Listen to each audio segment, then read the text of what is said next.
Il y a David qui va intervenir. David? Ouais, donc j'ai une piste, je sais pas si c'est bon, mais je peux te la mettre en photo. Ouais, alors déjà, parce que n'oublie pas que là c'est le cas pratique sur faire des rappels de cours. Donc là ici, qu'est-ce que tu vois comme rappel de cours? Je me suis rappelé les formules usuelles de primitives. Exactement. Donc là, on peut vraiment te faire déjà un petit rappel sur les primitives. Donc si je mets F, la primitive grand F. Donc on va se faire un petit tableau comme ça. Donc toi là, tu me ferais quoi? Vas-y, fais-moi un petit rappel. Là pour celle-ci, j'enlève le racine de 2. J'enlève comme ça, j'ai U racine de U qui est équivalent à U exposant 3 demi. Ok, donc là tu me fais maintenant un deuxième rappel de cours. Premier rappel de cours, c'est sur les primitives. Deuxième rappel de cours, qu'on pouvait faire aussi, c'est sur les règles, même si toi tu le fais naturellement. U racine de U, c'est U 3 demi, comme ça on se débarrasse de la racine. Oui, oui. Eh ben oui, mais règles sur les puissances. Pour toi, ça te paraît évident et ça me fait plaisir d'ailleurs de t'entendre le dire, mais il y en a pour qui c'est pas évident. Donc, règles sur les puissances, typiquement, tu vois, on va faire U à la puissance A qui multiplie U à la puissance B. Ça fait quoi, ça, David? C'est U à la puissance A plus B. Voilà. On peut se faire aussi racine de U, c'est égal à quoi? U exposant 1 demi. U exposant 1 demi. Et là, on peut s'en faire plein des comme ça. Hein. U à la puissance A à la puissance B, ça fait U puissance AB. U puissance A fois B. Et c'est aussi égal à U puissance B, le tout puissance A. Bon, on en a d'autres. Qu'est-ce qu'on peut faire aussi U puissance A sur U puissance B. U puissance A sur U puissance B, ça fait U puissance A moins B. A moins B.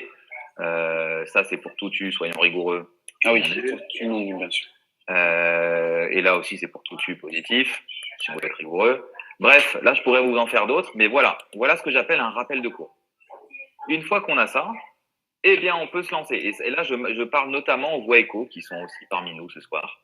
Règle sur les puissances, ça c'est le grand maillon faible des voix écho qui rentrent en voix écho, en ECE. Il ne faut pas hésiter à se refaire comme ça les petits rappels des règles sur les puissances. Il y en a d'autres. Il y a aussi A puissance B que multiplie C puissance B. Ça fait A fois C puissance B, par exemple. Ok. Une fois qu'on a ça, David, est-ce que tu es allé au bout? Oui. Alors, il y a aussi un autre truc que je voulais dire dans les règles sur les puissances, parce que je pense que c'est important. Ici, c'est le 1 sur U puissance alpha qui vaut U à la puissance moins alpha. Ah, ok, je ne savais pas ça. Pourquoi il est important? Parce que regarde, le 1 sur, ici, ah oui, 1 sur U racine de 2U. U, ça vaut U exposant moins 3 demi. Eh bien oui, ça fait 1 sur U fois U à la puissance 1 demi. On va faire du step by step, hein, comme je vous le dirai juste après. Ça nous fait, donc là vous avez vu, j'ai sorti le racine de 2. Ça fait 1 sur U à la puissance 3 demi. Ça fait 1 sur racine de 2 fois U exposant moins 3 demi. Et ensuite, on se fait le rappel sur les primitives usuelles. Donc, rappel sur les primitives usuelles. U à la puissance alpha, c'est quoi sa primitive? Moi? Ouais, David, je suis encore toi. Alors, c'est 1 sur alpha plus 1 fois U prime fois U exposant alpha plus 1. Alors, attention, parce que là, si tu me fais ça, non, ça marche pas, ça. Non, ça marche pas. Là, tu confonds la dérivée. Là. Ah mince. Il y a une confusion. Donc ça, non. On va demander, je sais pas, Victor, il voulait intervenir. Mais David, c'est bien, en tout cas, dans la démarche. Victor, tu voulais intervenir. Là, tu peux me dire, toi, la primitive de U à la puissance alpha? Alors, une primitive de U puissance alpha, si on est rigoureux, c'est une primitive, du coup. Ça fait 1 sur alpha plus 1 qui multiplie U puissance alpha plus 1. Oui, tu as raison, c'est une primitive à une constante près, donc tu mettras plus une constante, quoi. Oui. Très bien. Alors, mais par contre, David m'a donné une idée. Si on a U presque, là, c'est quand U étant c'est comme un X, quoi. U étant une variable. Mais si U est une fonction, eh bien, c'est autre chose. C'est-à-dire que c'est U' fois U alpha. Là, la primitive, David, je te rejoins, c'est U alpha plus 1 sur alpha plus 1. Mais tu vois, là, tu t'as fait une petite confusion.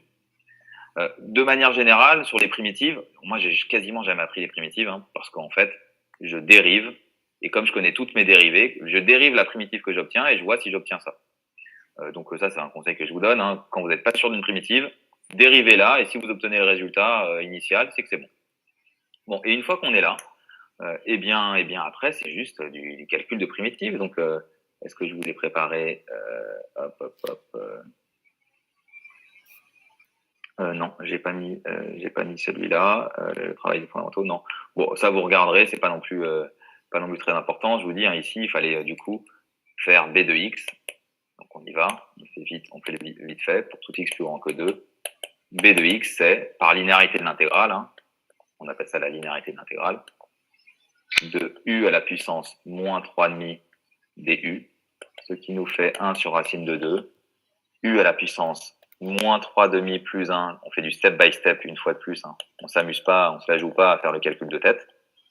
Bon, et après, là, pour le coup, vous pourrez faire la suite tout seul sans souci.